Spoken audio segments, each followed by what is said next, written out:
So let's get into it. We got NBA Week 1 overreactions. Up first, we've got Chauncey Billups will win Coach of the Year.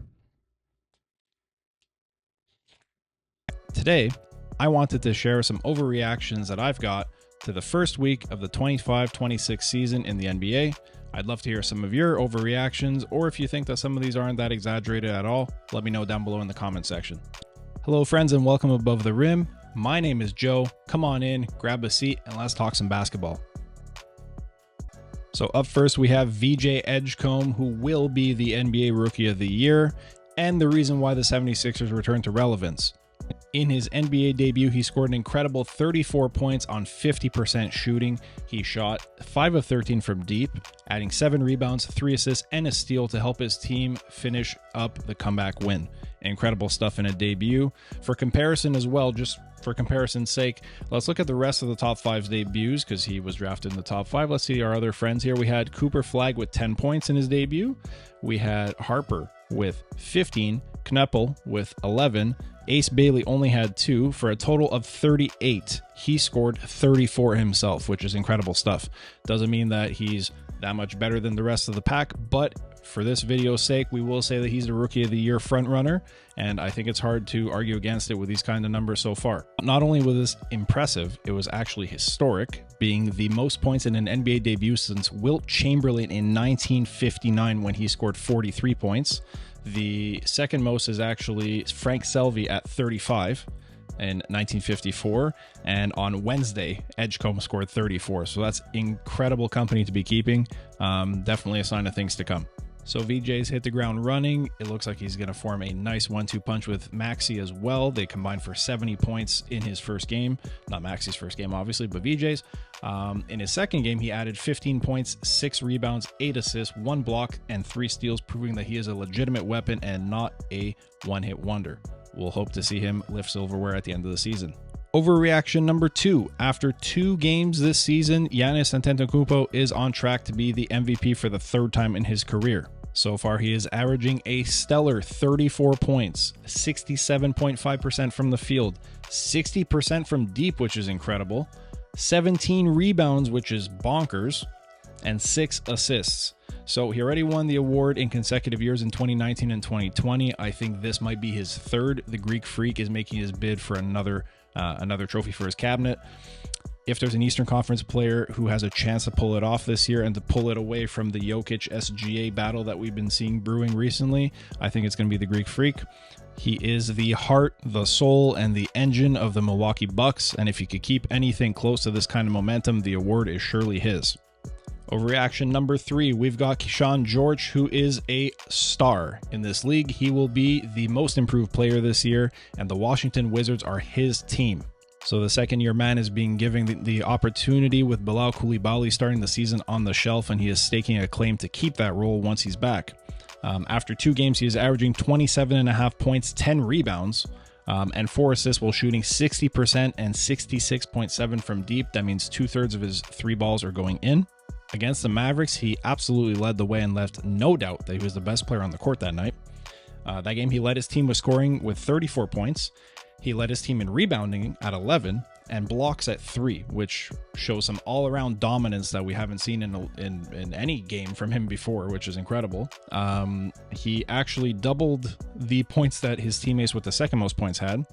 Trey Johnson had 17, so he had exactly twice as many. So these kind of performances in themselves will put him in the upper echelon of NBA greatness if he can maintain them night to night, obviously. And definitely firmly puts him in the lead, I would believe, for the Most Improved Player Award. I'm going to put his stat increases on screen here so you can see and know what I'm talking about, but he basically doubles all the important averages and actually triples his scoring, which is incredible. Overreaction number 4, and before I even get into it, I'm going to apologize to Steph Curry. I'm sorry, sir. There's no chance you see this video, but I apologize because I was absolutely wrong. This is number 4. I was absolutely wrong about his chances at an NBA championship. The window is definitely not closed. He is incredible, and I'm sorry. Our overreaction in this one is that they will absolutely be making the playoffs, and they will be succeeding and going deep into the playoffs. So far in 3 games, Steph has been incredible, and he's been simultaneously proving me right and wrong for 2 different reasons. His cooking is feeding families, and the thing is, so much so that I didn't expect him to come out this strongly. I didn't think that they'd be doing as well as they are, or that he would be going as nuclear as he has been. Despite the fact that I know that he is their centerpiece, I just didn't think it would go this far. So to start the season, he has been a man on a mission. He has been averaging 33.3 points. He is averaging 4.3 rebounds, 4.7 assists, 2.3 steals, and 1.3 blocks as well. So he's averaging a block and a third per game, which is crazy for a point guard of his size, while shooting close to 46% from deep, which would be an all-time high for him if he could sustain that. His efforts helped the team to weather two big performances, two massive storms in consecutive games. They were Luka's 43, 12 rebound, 9 assist barrage, so close to a 40-point triple-double from one of the game's greatest, and a Aaron Gordon 50-point ethical explosion, which was incredible in its own right. Respect to Aaron Gordon. But wow. So they actually won both of those games despite those incredible performances from opposition stars. Special mention and flowers to Aaron Gordon. So just listen to the stat line. I'm going to read it out here. He had 50 points, 8 rebounds. He went 10 of 11 from deep. Those are Curry numbers and then some. 17 of 21 overall, and 6 for 6 on free throws. Incredible. That is the highest ever true shooting percentage in a game while scoring 50 or more, by the way. But Curry spoiled the party, which is incredible. He was able to survive that with his own big performance.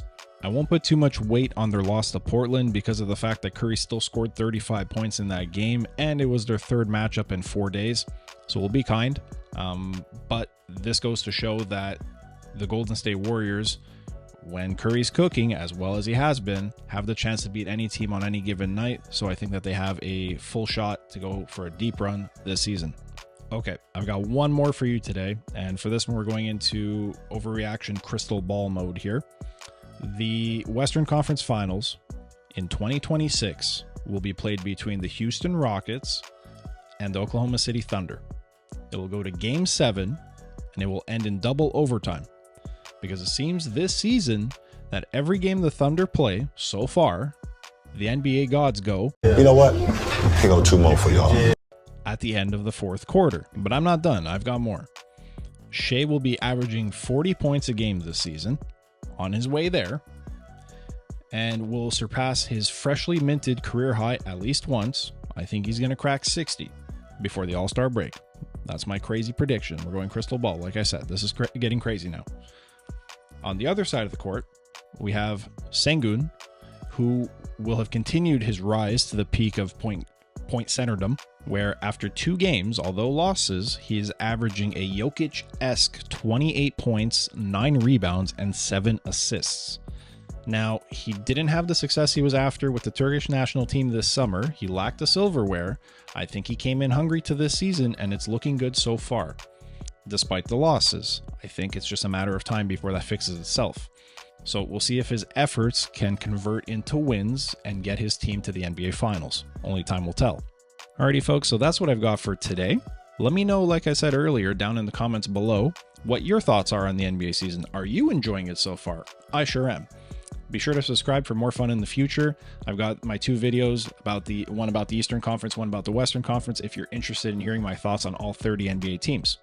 Beyond that, every bit of your support means the absolute most to me, so thank you so much for watching. I hope you have a great rest of your day. I hope you enjoyed the video, and take care until next time.